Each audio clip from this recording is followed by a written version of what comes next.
Corona వ్యాధి పట్ల పూర్తి అప్రమత్తత అవసరమని ఎప్పటికప్పుడు మాస్కులు ధరిస్తూ శానిటైజర్ చేసుకుంటూ కోవిడ్-19ను పూర్తిగా దూరం చేసే వరకు ప్రజలు అప్రమత్తంగా ఉండాలని చంద్రుర్తి పిహెచ్సి వైద్యాధికారి డాక్టర్ మసూద్ అహ్మద్ అన్నారు. ఈరోజు మలయాళ గ్రామంలో కోవిడ్ టెస్టింగ్ క్యాంప్ అనేది నిర్వహించడం జరుగుతుంది. సో చాలా రోజుల నుంచి మనం చూస్తూ ఉన్నాం, కేసెస్ స్టార్టింగ్లో చాలా వరకు పెరిగాయి, ఆ తర్వాత మెల్లగా తగ్గాయి. కానీ ఇప్పుడు రాబోయే వింటర్ సీజన్లో మళ్ళీ పెరిగే అవకాశాలు ఉన్నాయి. సెకండ్ వేవ్ వచ్చే అవకాశం ఉంది, చాలామంది ఎక్స్పర్ట్స్ చెప్తున్నారు. కాబట్టి ఖచ్చితంగా మనం ఈ చలికాలంలో తగిన జాగ్రత్తలు తీసుకోవాల్సిన అవసరం ఉంది. ఎందుకంటే ఈ వింటర్ సీజన్లో టెంపరేచర్ తక్కువగా ఉండటం వల్ల ఈ వైరస్ వ్యాప్తి అనేది ఎక్కువగా అయ్యే అవకాశం ఉంది, అలాగే ప్రమాదకరంగా కూడా కావచ్చు. కాబట్టి కనీస జాగ్రత్తలు ఖచ్చితంగా పాటించండి. మాస్కులు కంపల్సరీ ధరించాలి. ఎందుకంటే మనం బయట చూస్తూ ఉన్నాం, almost 50% of the population mask ధరించట్లేదు. మాస్క్ లేకుండా ఉంటే ఖచ్చితంగా ఈ డిసీజ్ అనేది స్ప్రెడ్ అవుతుంది.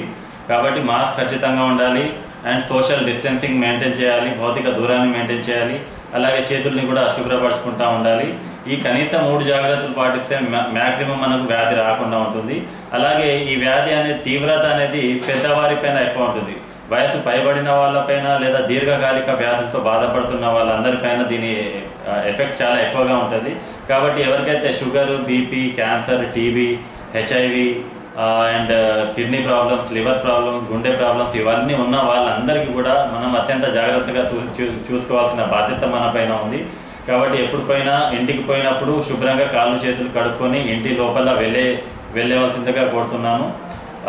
అండ్ ఇంకొకటి, మన పిఎస్సికి మన ఈ మంత్ ఎండింగ్లో ఒక నేషనల్ టీం రాబోతుంది. ఎన్క్వాస్ ప్రిపరేషన్ ఒకటి జరుగుతుంది. దానిపైన ఒక అవగాహన కార్యక్రమం మా పిఎస్సి స్టాఫ్ అండ్ ఫీల్డ్ స్టాఫ్కి పెట్టడం జరిగింది. ఎన్క్వాస్ అంటే నేషనల్ క్వాలిటీ అష్యూరెన్స్ స్టాండర్డ్. దీనికి ఎంపిక అయితే మన నేషనల్ లెవెల్లో ఒక సర్టిఫికేట్ అనేది కూడా లభిస్తుంది. ఈ ప్రోగ్రాం పైన పూర్తి అవగాహన ఈరోజు మా సిబ్బందికి కల్పించడం జరిగింది.